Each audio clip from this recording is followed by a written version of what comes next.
Hello बच्चों, हमारे इस सेशन में आप सभी का स्वागत है। वेलकम यू ऑल बच्चों।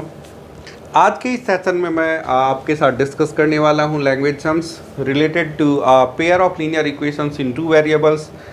This session is meant for class 10th student. हमारा ये आज का सत्र कक्षा 10वीं के बच्चों के लिए लिया गया है। इसमें हमने जो लैंग्वेज सम्स हैं है ना, उसको सॉल्व करने का हम ट्राई करेंगे। तो बच्चों, हमारी ये उम्मीद होगी, हमारी आपसे ये एक्सपेक्टेशन होगी कि आप प्लीज़ पूरे सेशन में हमारे साथ बने रहें और हमारे चैनल को लाइक सब्सक्राइब ज़रूर करें। साथ ही आप जब भी हमारे चैनल पे आएँ तो प्लीज़ हमारे सारे वीडियोज़ को देखें, क्योंकि एक वीडियो दूसरे से इंटरलिंक्ड है। जब आप प्रीवियस वीडियो को देखोगे, प्रीवियस सेशन को देखोगे, फिर आपको आगे वाला समझ में आने हैं।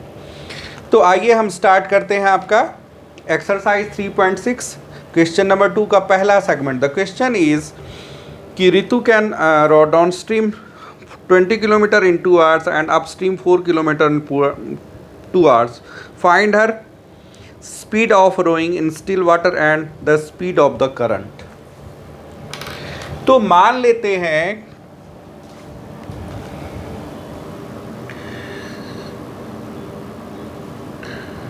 स्पीड इन स्टिल वाटर कि शांत जल में उस बंदे या बंदी की जो चाल है शांत जल में, वो कितनी हम ले रहे हैं बच्चों, x किलोमीटर पर आवर। और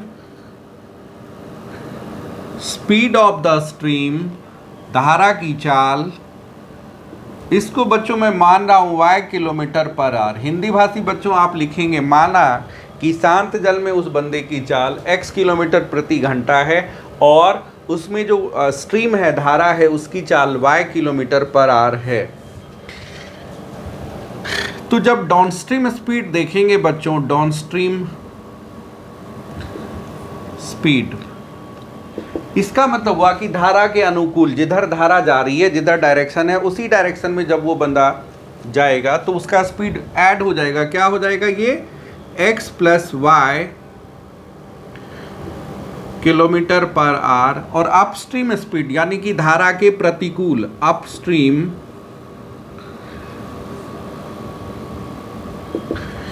की क्या हो जाएगा बच्चों, x माइनस वाई, क्योंकि इस बार अपोज करेगा। So downstream speed will be x plus y kilometre per hour and upstream speed हो जाएगा x minus y kilometre per hour. This is upstream speed and this was downstream speed x plus y kilometre per hour. कह रहा है कि downstream 20 kilometre in 2 hours। बच्चों आप सभी को ये बात पता है कि डिस्टेंस इक्वल्स क्या होता है, ये फिजिक्स का फॉर्मूला है बच्चों। आप में से कितनों को ये पता है कि डिस्टेंस का क्या फॉर्मूला होता है? तो लीजिए, आपके सामने ये पेज है, distance equals speed into time. तो 20 किलोमीटर जाने में 2 घंटा लगता है डाउनस्ट्रीम, धारा के साथ, धारा के अनुकूल उसकी चाल है। 20 किलोमीटर कवर करने में 2 घंटे का टाइम लगता है।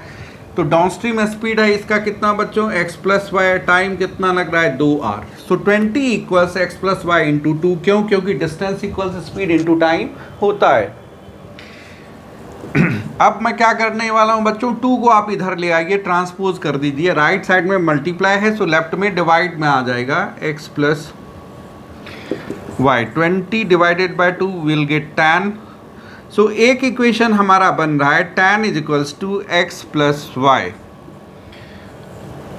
अब कह रहा है कि अब जबकि अपस्ट्रीम उसे क्या लग रहा है, 4 किलोमीटर अपस्ट्रीम जाने में, यानी धारा के उल्टी दिशा में, विपरीत दिशा में 4 किलोमीटर चलने में उसे 2 घंटे लग जाते हैं।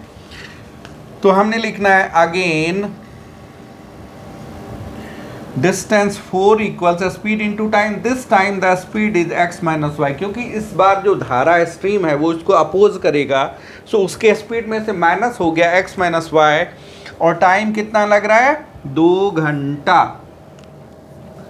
Yes, so 4 divided by 2 equals x minus y. हमने 2 को ट्रांसपोज कर लिया बच्चों, कटा दो, 2 2 जा 4। सो 2 इक्वल्स क्या आ गया, x माइनस वाई।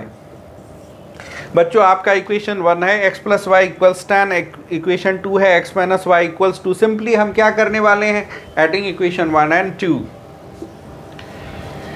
समीकरण 1 और 2 को जोड़ने पर adding 1 and 2, I mean adding equation 1 and 2। सो पहले इक्वेशन 1 लिखते हैं, x प्लस वाई इक्वल्स 10 है, और दूसरा है हमारा x minus y equals 2। Add करने पे तो ये लो, ये गया 2x इक्वल्स 10 प्लस 2 12, और x इक्वल्स 12/2 यानी कि 6। सो स्टिल वाटर में, शांत जल में उस बंदे की चाल या उस बंदी जो भी है, ऋतु व्हाट्सएवर, उसकी चाल हो जाएगी 6 किलोमीटर पर आवर। अब किसी इक्वेशन में हम x का वैल्यू ले लेते हैं, तो from equation 1 x plus y equals 10, इसमें से x मेरा 6 आ गया है, that is 6 plus y equals 10, और y इक्वल्स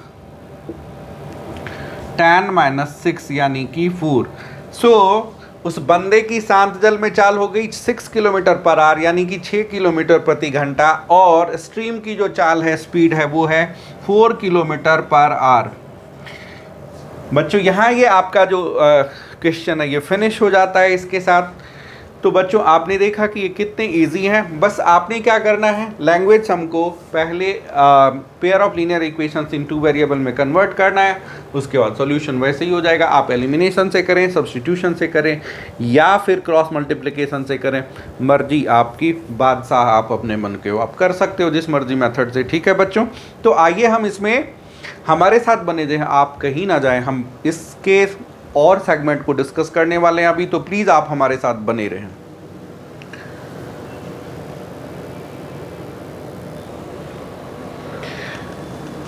तो बच्चों ये थर्ड सेगमेंट को हम करने वाले हैं, आप प्लीज़ हमारे साथ बने रहिएगा। कह रहे कि रूही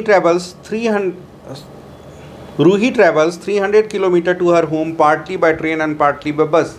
सी takes 4 hours if she travel 60 kilometre by train and the remaining by bus. मतलब टोटल जर्नी रूही की है 300 किलोमीटर की। हमने यहाँ पे बच्चों आपको एक फॉर्मूला लिख दिया है सामने, time equals distance upon speed, जिसको कि मैं इसमें यूटिलाइज करने वाला हूँ। सो प्लीज़ आप हमारे साथ बने रहेंगे। एंड इस जर्नी में पार्टली ये ट्रेन से करती है और कुछ पार्ट ये बस से ट्रेवल करती है। तो हमने क्या एज्यूम कर लिया कि let the speed of the train be x kilometre per hour and that of the bus be y kilometre per hour. तो कह रहा है कि पहले first half of the question कि अगर वो 60 किलोमीटर ट्रेन से जाती है, अगर वो 60 किलोमीटर ट्रेन से जा रही है बच्चों, तो टाइम कितना लगेगा, distance upon speed 60 upon x। Remaining distance कितने रह जाएंगे बच्चों, 300 में से 60 कटा दीजिए, 240, और बस की चाल क्या है y। सो ट्रेन में जो टाइम लगा प्लस बस में जो इस जर्नी को ट्रैवल करने में टाइम लगा, वो टोटल टाइम कितना है जी, सी टेक्स 4 hours, तो उसे 4 घंटे लगते हैं। एक इक्वेशन हमारा ये बनता है 60 upon x plus 240 upon y equals 4। ठीक है, तो हम क्या कर सकते हैं, इस एंटायर इक्वेशन को बच्चों एक्स वाई से मल्टीप्लाई कर देंगे, तो क्या मिलेगा आपको, ध्यान से देखें, 60y plus 240x equals 4xy। ठीक है बच्चों, एक तो हमारा इक्वेशन ये हो गया, this is we have equation 1। फिर कह रहा है कि if C travels 100 kilometre by train and the remaining by bus, C takes 10 minute longer, कि अगर वो 100 किलोमीटर ट्रेन से जाती है तो time taken 100 upon x and remaining 200 kilometre bye बस, तो उसको 10 मिनट ज़्यादा लगते हैं, मतलब 4 hour प्लस 1/6 hour, क्योंकि 10 मिनट इक्वल्स बच्चों कितने हो गए, 10 डिवाइडेड बाय 60, सो 1/6 hour। ये कितना होगा, आप सम ले लो, 6 4 जा 24 प्लस 1 25/6 hours। बच्चों मैं इस इक्वेशन में देख रहा हूँ यहाँ से यहाँ तक एक्स वाई और 6 का एलसीएम क्या है, 6xy है। सो 6xy से इसको मल्टीप्लाई कर दीजिए। 6xy से मल्टीप्लाई करने के बाद जो इक्वेशन मेरा बन रहा है वो है 600y प्लस 2 6 जा 1200x is equals to 25.6 and 6 कटा दीजिए, 25 एक्स वाई।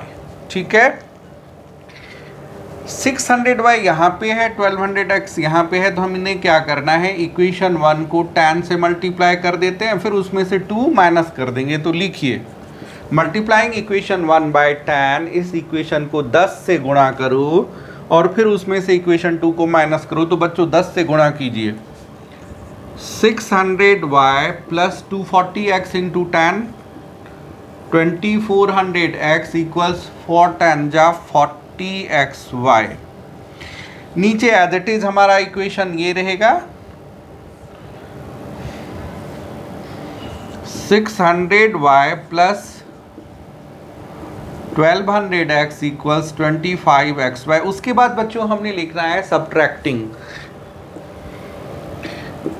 तो ये तो कैंसिल हो गया, 2400 में से 1200 माइनस कीजिए, तो 1200x इक्वल्स 40 माइनस 25 15xy, है ना। ये आपको क्या देगा, 1200x upon 15x equals y, x कटा दिए हैं, 15 8 जा 120 80। सो y आ गया आपका 80 किलोमीटर पर आवर, यानी कि बस की जो स्पीड है 80 किलोमीटर प्रति घंटा है। द स्पीड ऑफ द बस इज 80 किलोमीटर पर आवर। अब किसी भी एक इक्वेशन में बच्चों हम y की वैल्यू 80 किलोमीटर पर आवर लेने वाले हैं। तो चलिए from 1 60y plus 240x equals 4xy, है ना। 60y plus 240x is equals to 4xy। y हमने कितना रखना है बच्चों, 80। So 60 into 80 plus 240x is equals to 4 into x into 80। क्या मिलेगा बच्चों, ये हमको 4800 प्लस 240x इक्वल्स 8 4 जा 320x। इसको जब आप सॉल्व करेंगे बच्चों तो क्या मिलेगा, 4800 इक्वल्स 320x माइनस 240x। ये क्या मिलेगा बच्चों, 4800 इक्वल्स 80x और x इक्वल्स 4800 डिवाइडेड बाय 80। 0 0 कटा दीजिए, 8 6 जा 48 60, यानी x हो गया 60 kilometre per our. So speed of the train is 60 kilometre per hour and that of the speed of the बस इक्वल्स 80 किलोमीटर पर आवर। बच्चों आप हमारे साथ इस सेशन में बने रहें। मैं उम्मीद करूंगा कि आपके लिए ये सेशन इंटरेस्टिंग और फ्रूटफुल हो। बच्चों कहीं मत जाएं, एक और सम को मैं लेने वाला हूं। अब जो आपका सेकेंड सम है वो कहता है कि 2 women and 5 men can together finish an embroidery work in 4 days, while 3 women and 6 men can do the same in 3 days.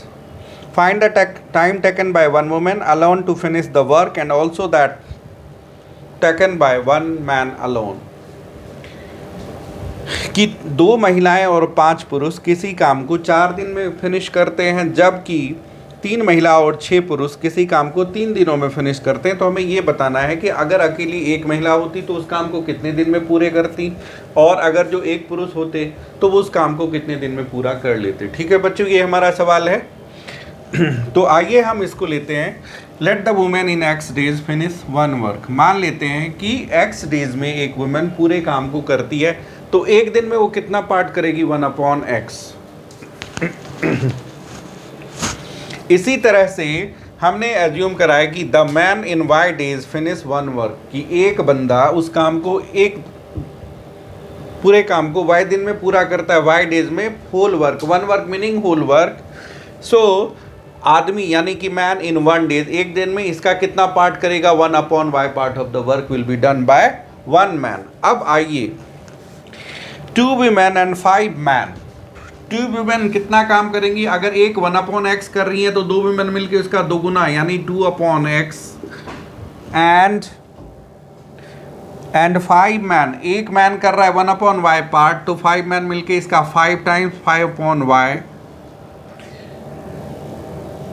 Can finish the work in 4 days. अब 4 डेज में पूरा काम कर लेता है बच्चों, तो एक दिन का काम कितना होगा उधर 1/4। ध्यान देने की बात है, 4 दिन में पूरा काम कर लेते हैं तो एक दिन का उनका काम कितना हो जाएगा 1/4। सो हमने दोनों को, इधर के एक दिन का काम और इधर के एक दिन के काम को कंपेयर कर दिए बच्चों।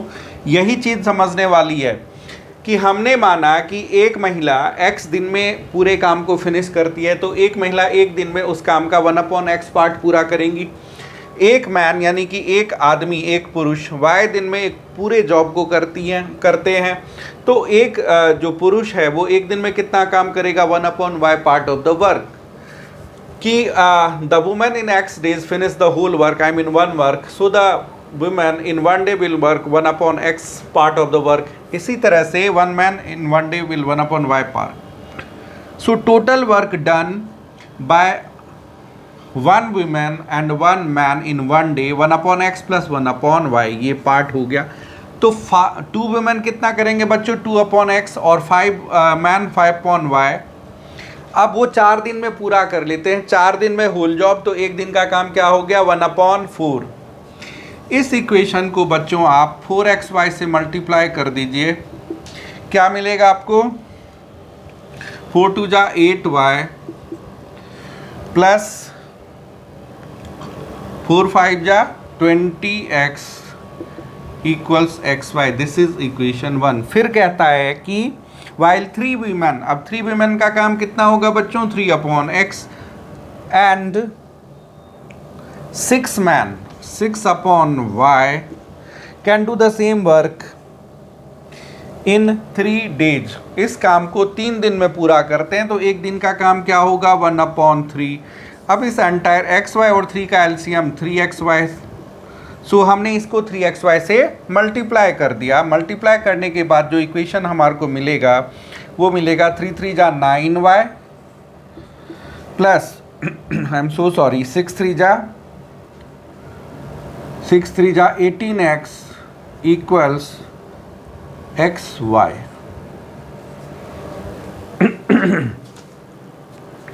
जो हमारे को मिल रहा है वो मिल रहा है 8y plus 20x equals xy, और दूसरा इक्वेशन मिल रहा है 9y plus 18x is equals to xy। तो मैं ना y वाले कोफिशिएंट को बच्चों इक्वेट कर रहा हूँ। इस इक्वेशन को 9 से मल्टीप्लाई करता हूँ, इस इक्वेशन को 8 से करता हूँ, फिर सब्ट्रैक्ट कर लूँगा। तो बच्चों we need to be careful while solving the sum. 9 8 जा 72y प्लस 29 जा 180x, 72y plus 180x equals 9xy। And फिर 8 से मल्टीप्लाई करके 8 9 जा 72y प्लस 18 8 जा 144x equals 8xy। Okay, and then subtracting, क्योंकि दोनों का सेम साइन आ गया तो बच्चों आप क्या करोगे लिखोगे देन सब्ट्रैक्टिंग। सब्ट्रैक्ट कीजिए, ये कैंसल। 180 में से अगर आप 144 कटा लोगे बच्चों तो क्या मिलेगा 36x इक्वल्स, एंड 9 माइनस 8 कटाइए तो xy। सो 36x अपॉन x कर दें तो क्या मिलेगा y। x कटा दीजिए, क्या मिल रहा है बच्चों y इक्वल्स 36, यानी कि एक पुरुष उस काम को कितने दिन में करेंगे 36 दिन में। क्योंकि हमने ये माना है कि एक पुरुष y डेज में उस काम को फिनिश करते हैं। y हमारा क्या निकल आया 36, यानी एक मैन उस काम को पूरे 36 डेज लेके पूरा करेंगे। अब किसी इक्वेशन में हम y की वैल्यू डाल देते हैं। हमारे पास क्या है 8y plus 20x equals xy। y मेरा आया है 36, सो 8 into 36 plus 20x equals x into 36। जहाँ भी हमारा y है उसको हमने बच्चों क्या किया 36 से रिप्लेस कर दिया। 288 इक्वल्स 36x माइनस 20x। हमने क्या करा बच्चों, इसमें 20x को लेफ्ट से राइट की ओर ले गया, तो 36x minus 20x will get 16x equals 288 और 288 अपॉन 16 इक्वल्स x। 16 1 जा 16, 12 128, 16 8 जा 128, सो x इक्वल्स 18 डेज। इसका मतलब है कि one women can finish the work in 18 days. एक महिला उस काम को पूरे 18 दिन में पूरी कर लेती है, जबकि एक पुरुष उसी काम को करने में कितने दिन लेते हैं? 36 days. 36 days. So this is our answer. ये हमारा आंसर है इस क्वेश्चन के। क्योंकि एम्ब्रॉयडरी वर्क है, दैट्स वाई यहाँ पे वुमेन पावर आपको दिख रही है कि वो उस काम को 18 दिन में ही पूरे कर लेंगे, जबकि पुरुष को इस काम को पूरा करने में कितना दिन लग जाएगा? 36 दिन, 36 दिन। उम्मीद करता हूँ बच्चों हमारा आज का ये सेशन, आपका जो हमने आज ये सत्र लिया, ये सेशन आप लोगों के लिए फ्रूटफुल हो, यूज़फुल हो एंड बेनिफिशियल हो, आपको अच्छे से अच्छे मार्क्स दे जाएँ।